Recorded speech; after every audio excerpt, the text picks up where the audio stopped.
So today we'd like to introduce you to a new feature inside of KipwareM, which is the auto tool list generating feature.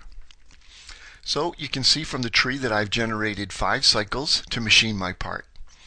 If I go to the main program feature, you can see that I've associated those tools and those cycles together. So I'm ready at this point to create my G-code program.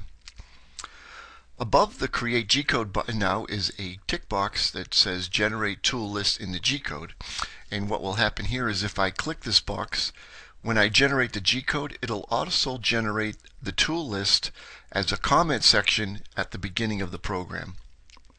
So you can see here's my program with my G-code, and at the beginning of the G-code program is a tool list in a comment section for my reference. And of course, the good part about including it in the G-code program is it stays with the program.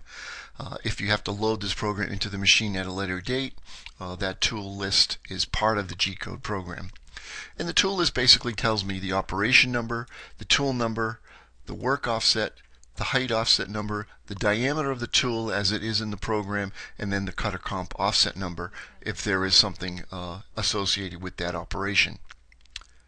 So this is included in the G-code program as a comment section, but we can also click this button that says Open Tool List.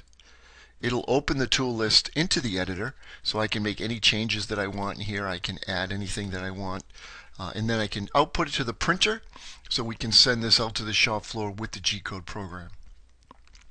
So this new feature is standard in Kipware as of January 31st, 2019, and is shipping standard with the software at this time.